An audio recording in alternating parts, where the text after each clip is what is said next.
disisipkan oleh masyarakat. Begini, harus kita lihat ya. Kalau itu pemahaman, kan ada di dalam hati.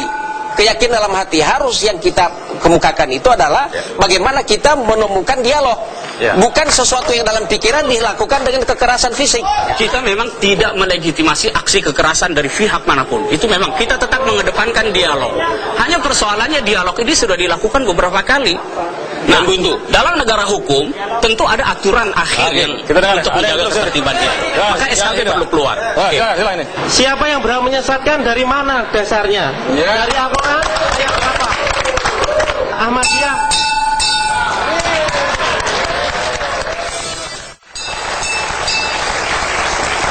Ya, kalau tadi sejumlah instruksi dari Kubu Ahmadiyah mengatakan bahwa di mana sesatnya. Saya kira istilah sesat itu mungkin menimbulkan rasa tidak nyaman bagi sebagian teman-teman ya.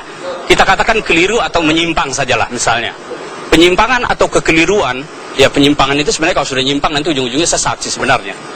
Penyimpangan yang dilakukan oleh jemaat Ahmadiyah itu adalah karena mereka menafsirkan Al-Quran maupun hadis didahului oleh adanya prakonsepsi. Ada konsep yang ingin dibangun, yaitu ingin mengklaim kenabian Mirza Ghulam Ahmad.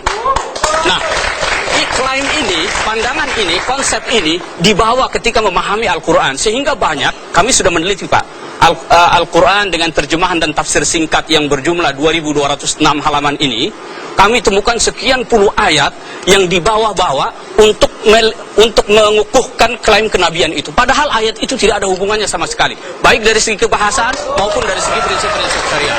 Hadis pun begitu.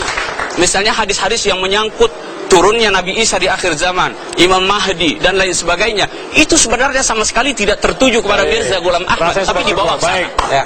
Silakan dijawab Pak.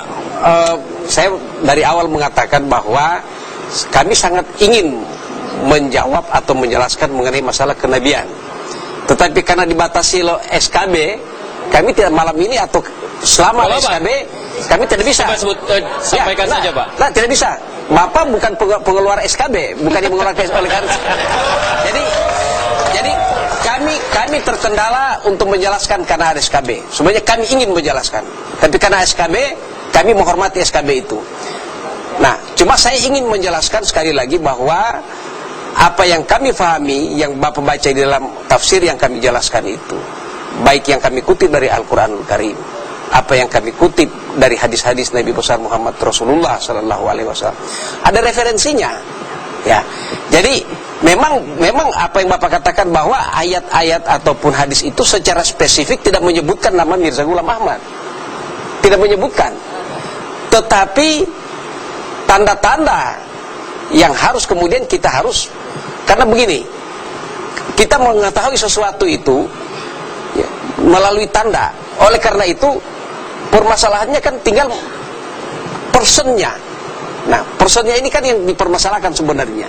Tapi kan kalau pemahaman-pemahaman seperti itu dalam Al-Quran, ada dalam hadis, ya kan berbeda di dalam person. Oleh karena itu saya bilang perbedaan kami itu dalam penafsiran. Tetapi karena sudah ada SKB, sekali lagi, ya kita tidak ingin untuk melampaui SKB. Di awal Bapak tadi mengatakan bahwa Nabi Muhammad adalah Nabi terakhir yang membawa syariah. Kemudian bagaimana dengan konteks Mirza Ghulam Ahmad dengan tazkirohnya? Ya, ini saya harus jelaskan karena karena bagian saya itu. Karena begini, tazkirah itu dikodifikasi menjadi satu buku 27 tahun setelah wafatnya Hadrat Mirza Ghulam Ahmad. 27 tahun, artinya di zaman beliau tidak ada itu tazkirah. Tazkirah itu hanyalah berisi ilham atau wahyu atau kasyaf atau ru'ya yang dituliskan oleh Mirza Ghulam Ahmad itu di dalam berbagai buku beliau. Nah, mengenai wahyu ini di dalam surah Asy-Syura ayat 52, ayat Allah Subhanahu wa taala menyatakan bahwa cara Allah Subhanahu wa taala bercakap-cakap dengan manusia itu dengan cara menurunkan wahyu atau dengan di belakang tirai. atau mengirim rasul. Itu dalam surah Asy-Syura ayat 52. Ya. Oleh karena itu kami berpemahaman tidak ada satu sifat pun dari Allah Subhanahu wa taala yang hilang, termasuk sifat bercakap-cakap. Nah, kami membaca di Yang dalam, hilang adalah janji Allah dalam Al-Quran, khataman Nabi kami Muhammad. membaca, ini masalah konteksnya dengan tazkirah ya, karena itu wahyu. Kami membaca di dalam buku-buku para ulama salafus shalihin banyak sekali. Ya, dalam yaitu bahwa mereka juga mendapatkan wahyu-wahyu atau ilham-ilham yang sebagian seperti ayat Al-Quran, sebagian bukan ayat Al-Quran. Jadi sepertinya yang makanya orang mengatakan sepertinya tazkirah mengacak-acak. Jadi padahal di dalam buku-buku yang dahulu itu ada juga seperti itu. Wahyu di dalam Al-Quran, dalam bahasa Arab itu pengertiannya bermacam-macam, Pak. Tidak harus wahyu itu, apalagi kalau kemudian wahyu ini seperti dikutip dalam tazkirah, wahyun muqaddas, suci. Itu sudah masalah itu. Ya, karena orang memang menurut bisa kami, mendapat ilham ya. Ilham itu juga dinamakan wahyu dalam Al-Quran. menurut kami, kenapa wahyu disebut muqaddas? Karena kalau wahyu dari Allah Subhanahu wa taala, tidak ada kata lain yang sepadan dengan itu, harus muqaddas. Karena wahyu Allah Subhanahu wa taala suci. Ya. Tidak bisa kita mengatakan wahyu Allah taala apa? Ya suci lah. Tidak bisa yang lain dari itu. Ya, persoalannya ketika wahyu itu diterima, kemudian menjadi dasar dia menjadi nabi. Ini persoalannya, Pak. Ini persoalannya. Dan Persoalannya apa? Sebentar. Ketika wahyu itu tidak mesti sama dengan yang diberikan Allah kepada Nabi Muhammad, tapi wahyu itu seperti kepada lebah dan lain sebagainya, itu berupa ilham. Kadang-kadang berupa perintah juga kepada langit dan bumi. Dalam Al-Quran ada disebut begitu. Nah, maka kalau ilham itu diterima lalu menjadi dasar untuk mengatakan saya ini nabi, ini yang keliru, Pak. Dalam pandangan Islam. Oke. Kita harus Waktunya sudah habis. Mungkin kita berikan kesempatan terakhir kepada Bapak untuk menyampaikan closing speech begitu, disusul oleh Bung Mukhlis barangkali. Silakan. jadi bagi kami bahwa dengan keluarnya SKB, memang kami merasa terkungkung dengan aja SKB.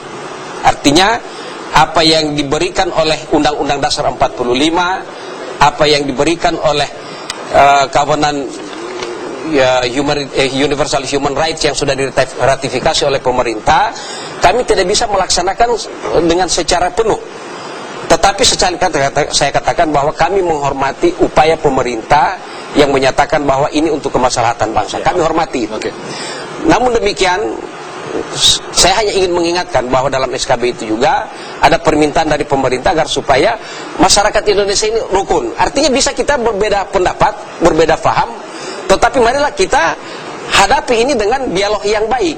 Nah, cuma karena dialog kami sudah dibatasi oleh SKB, maka tentu marilah kita bekerja sama dengan hal-hal yang baik. Kita saling membantu dalam hal-hal yang baik. Mari silakanlah kita lakukan. Terakhir, menyambung apa yang disampaikan Pak Ponto tadi, karena katanya Ahmadiyah ingin menghormati SKB tersebut, maka bagian dari upaya menghormati itu adalah seperti dalam diktum, salah satu diktum SKB ini adalah menghentikan penyebaran penafsiran yang menyimpang dari pokok-pokok ajaran agama Islam. Ini saya kira yang pertama harus dilakukan. Nah, tetapi yakinlah pintu dialog itu tetap terbuka. Pintu dialog tetap terbuka, hanya saja mungkin cara kita melakukannya, mari kita pilih cara yang terbaik bagaimana. Oke. dan anti kekerasan tentunya. Iya. Oke, terima kasih Pak Mukhlis. Pak Monto, terima kasih. Kita harus ganti narasumber. Hormati. Saya akan undang Pak. Silakan Pak Aidan untuk menggantikan Pak Mukhlis.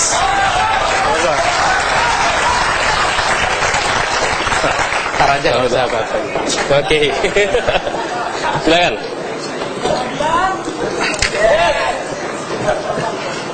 Bang Hormadi, Anda bisa memberikan gambaran bagaimana kita bisa lebih menghargai satu orang pada yang lain dengan SKB ini. Mungkin nggak sih? Oke, pertama saya ingin katakan bahwa SKB ini bukan produk hukum, tapi ini adalah produk politik. Ya, ini produk politik, bukan produk hukum. Apa konsekuensinya? Karena ini produk politik, ini adalah sebuah keputusan politik yang diambil oleh pemerintah untuk menjawab desakan massa. Ya, jadi ini bukan produk hukum, apalagi SKB itu tidak dikenal dalam tata urutan perundang-undangan kita.